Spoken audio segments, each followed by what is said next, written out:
Hello वैंक्शन and इजहन lover, welcome back to our channel.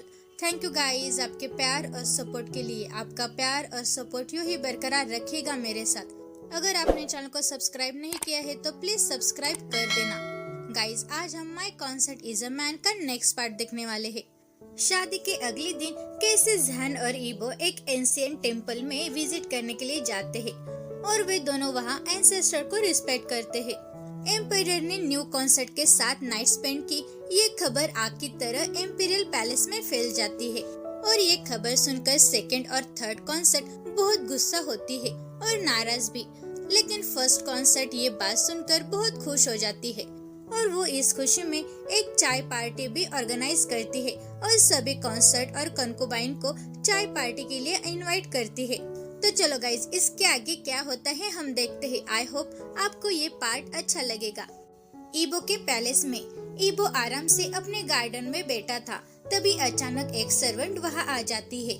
Your highness, मेरे master यानी फर्स्ट कॉन्सर्ट ने आज दोपहर एक चाय पार्टी ऑर्गेनाइज की है और उन्होंने आपको इसका हिस्सा बनने के लिए आपको इनवाइट किया है।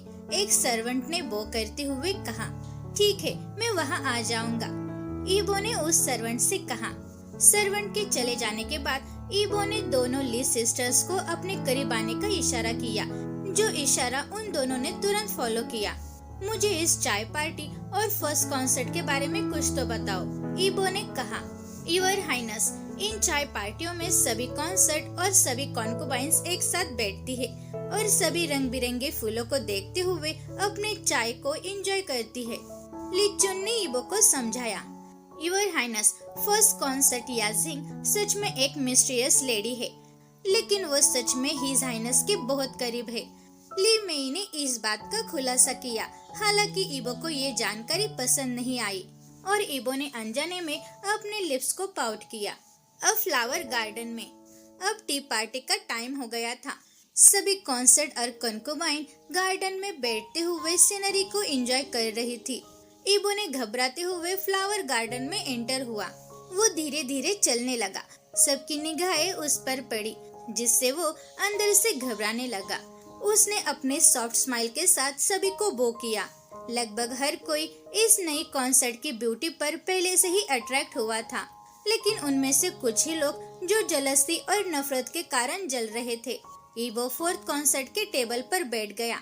तभी अचानक उसने देखा कि एक बहुत स्ट्रॉन्ग फ्लावरी परफ्यूम वाली एक लेडी उसके पास आ रही है। उसने किसी तरह उल्टी करने की अपनी इच्छा को कंट्रोल किया और उसे बो करने के लिए खड़ा हो गया। उस लेडी ने सिर से पाँव तक ईबो को देखा और फिर हंसने लगी। तो आप ही है फोर्थ कॉन्सर्ट। वैसे भी मुझे क्या करना है, वैसे भी मैं चुन फेंग हूँ, एम्पायर की थर्ड कॉन्सर्ट, उसने हड़बड़ी में कहा। इसका नेम चुन फेंग है और इसकी उम्र 21 साल है और ये एम्पायर की थर्ड कॉन्सर्ट है। ये एक और कॉस्मेटिक पर प्यार करने वाली बिच। ईबो ने अपनी आंखें इंटरनली रोल की, जबकि बाहर से वो एक नकली स्माइल बिखेर रहा था। तभी अचानक किसी ने ईबो को पीछे से टक्कर मार दी। ईबो ने खुद को कंपोज किया जब उसने एक नकली मासूम चेहरे के साथ एक लेडी को अपने सामने आते हुए देखा। मैं फोर्थ कॉन्सर्ट से माफी मांगती हूँ, मैंने आपको सच में यहाँ खड़े नहीं देखा, उस लेडी ने अपने शुगर कोटेड टोन में कहा। इस लेडी का नाम मेई लिए है और उसकी उम्र 22 साल है और ये एम्पायर की सेकंड कॉन्सर्ट है। इट्स ओके, ईबो ने कहा। ओ सॉरी फोर्थ कॉन्सर्ट, मैं कितनी अनडिसिप्लिन हूँ। मेरा नाम मेई लिए है और मैं एम्पायर की सेकंड वाइफ हूँ, उस लेडी ने कहा। ईबो ने अपनी नकली स्माइल के साथ उन दोनों को देखा। उसने पहले ही गेस किया था कि ये दोनों अच्छी नहीं है। ईबो अपने मन में सोच ही रहा था, तभी एक लेडी की आवाज उसके कानों पर पड़ी। क्या तुम दोनों का पूरा हो चुका, उस लेडी ने कहा। दोनों कॉन्सर्ट ने आखिरी बार ईबो को देखा और अपनी सीटों पर वापस चली गई। फोर्थ कॉन्सर्ट, फर्स्ट कॉन्सर्ट आपको उस कर्टन पैशो में बुला रही है, एक सर्वेंट ने उसको बो करते हुए कहा। ईबो ने उस सर्वेंट का पीछा किया और उस कर्टन पैशो की ओर जाने लगा।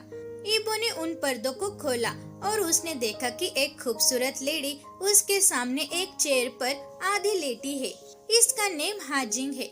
इसकी उम्र 25 साल है और ये एम्पायर की फर्स्ट कॉन्सर्ट है और उसकी सबसे अच्छी दोस्त भी।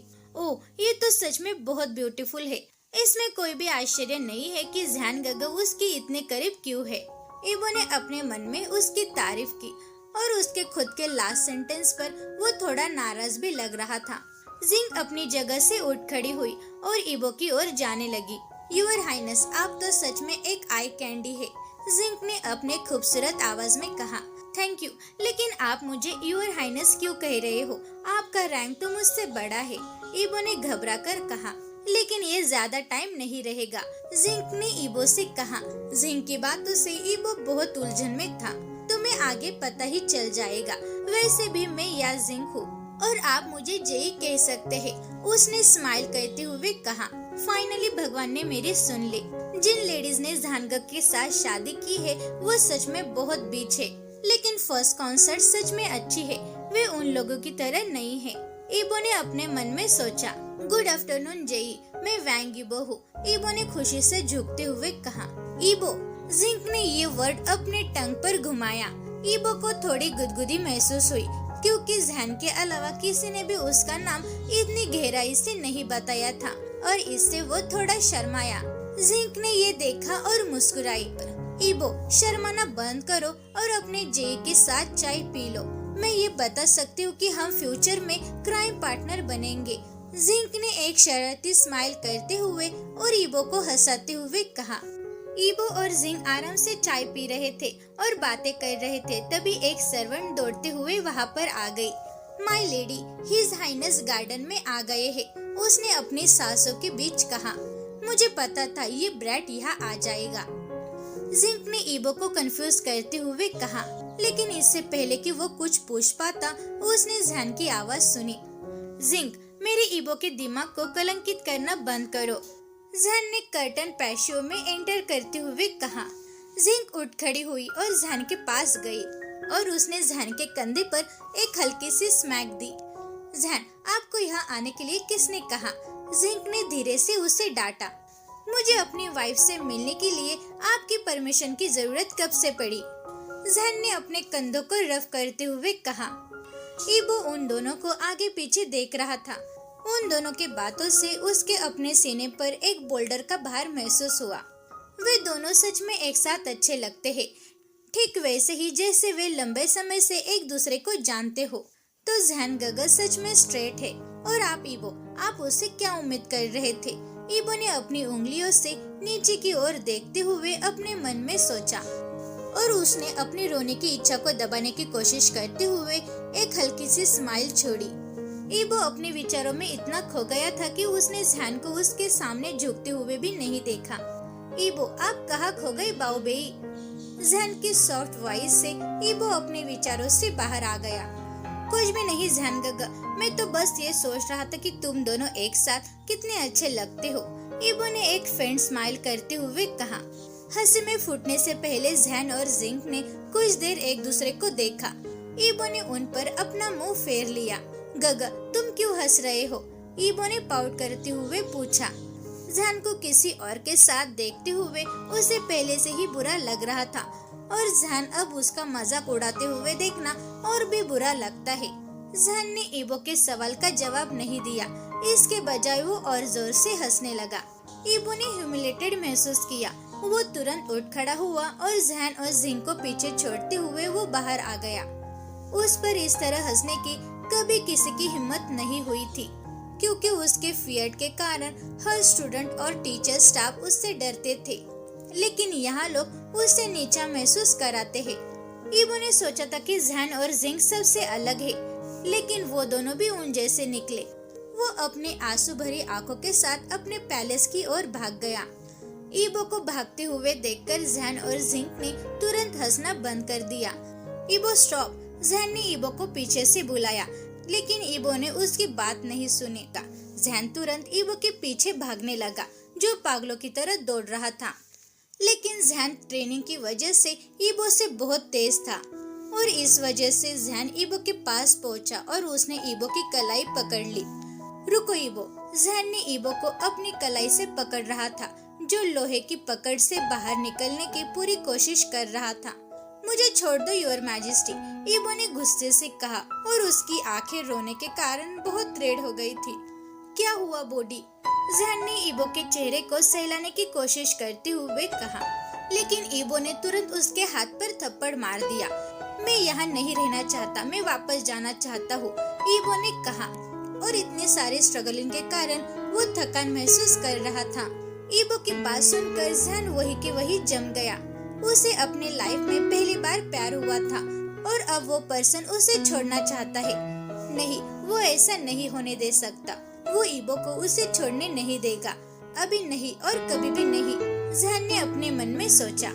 जहन ने ईबो को अपनी ओर खींचा और एक आलू की बोरी की तरह उसे अपने कंधे पर उठा लिया। ईबो ने खुद को फ्री करने की कोशिश की, लेकिन वो ऐसा नहीं कर पाया। ईबो, फिक्र करना बंद करो और एक अच्छा लड़का बनो, जहन ने कोल्ड टोन में कहा। ईबो ने अपने घुटने कमजोर महसूस किए। उसने हिलना डुलना बंद कर दिया और जहन को उसे ले जाने दिया। जहन ने अपने कंधों पर ईबो के साथ अपने रूम की ओर जाने लगा। सभी सर्वेंट्स और गार्ड्स की नजर उन दोनों पर थी, लेकिन उन्होंने कुछ भी नहीं किया, क्योंकि एम्पायर के साथ सवाल करने की हिम्मत कौन करेगा। अपने शाइनेस को छिपाने के लिए ईबो ने जहन की पीठ में अपना चेहरा छुपा लिया। वे दोनों एम्पायर के बेडरूम में गए। जहन ईबो को बेड की ओर ले गया और उसे बेड पर बैठाया। यूर मैजेस्टी, आप मुझे यहाँ क्यों लाए? ईबो ने चिढ़ते हुए पूछा। क्योंकि ईबो, ये हमारा कमरा है, जहन ने ईबो को घूरते हुए कहा। हमारा कमरा? इससे आपका क्या मतलब है? ईबो ने कहा। जहन ईबो के करीब चला गया, जिससे ईबो 1 इंच पीछे हो गया। यूर मैजेस्टी, ईबो चिल्लाया जब जहन ने उससे धक्का मारा और उसे बेड पर लेटा दिया और वो उसके ऊपर आ गया। ईबो, मुझे ऐसा कहना बंद करो, मैं सिर्फ तुम्हारा जहन गग्गा हूँ, जहन ने ईबो के चेहरे को सहलाते हुए धीरे से कहा। आपको ऐसा बिहेव करना बंद कर देना चाहिए जैसे कि आप मेरी बहुत परवाह करते हैं, ईबो ने कहा। ईबो, किसने कहा कि मुझे तुम्हारी परवाह नहीं है? जहन ने अपने आईब्रोज को उठाते हुए पूछा। मैं जानता हूँ कि तुम्हें मेरी परवाह नहीं है। मुझे पता है कि तुम और जिनजेई बचपन के दोस्त थे और मैं तुम्हारे लिए कोई भी नहीं हूँ। आप तो सिर्फ उस भविष्यवाणी के कारण मुझसे शादी करने के लिए मजबूर हो गई। इस लास्ट सेंटेंस की वजह से ईबो की आवाज टूट गई।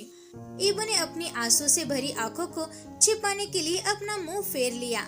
जहन ने अपनी आंखों में लाखों फीलिंग्स के साथ ईबो की ओर देखा, लेकिन सबसे इम्पोर्टेंट लव था। जहन ने ईबो के चेहरे को अपने हाथों से थपथपाया और उसकी आंखों में देखा। जहन ने अपने अंगूठे की नोक से ईबो के गालों को धीरे से सहलाया। क्या होगा अगर मैं आपको बता दूं कि कोई भी भविष्यवाणी नहीं हुई थी?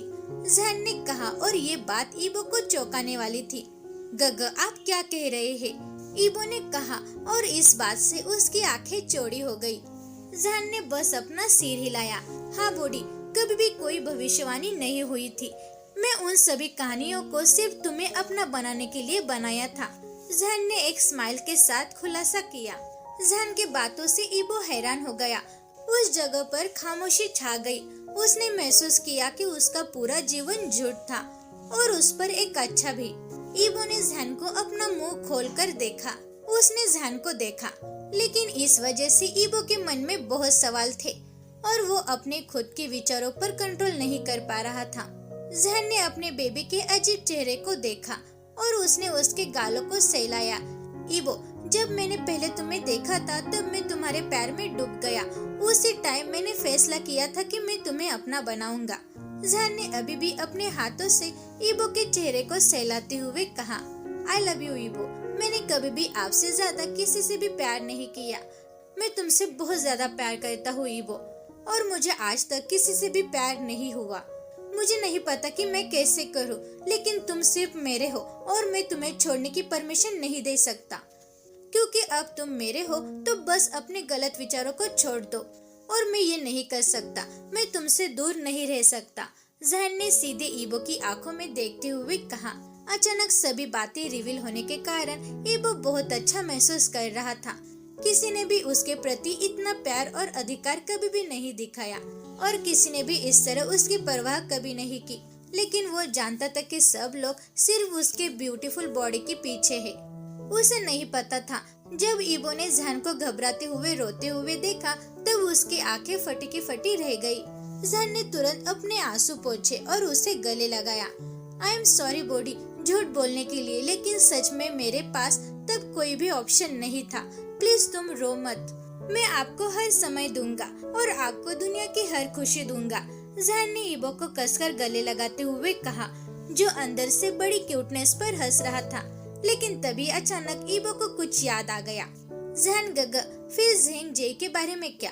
ईबो ने हक को ब्रेक करते हुए कहा, जिंग, तो आप जिंग की वजह से जलस हो रहे हो? गग, आपका क्या मतलब है? ईबो ने गुस्से में थपथपाया।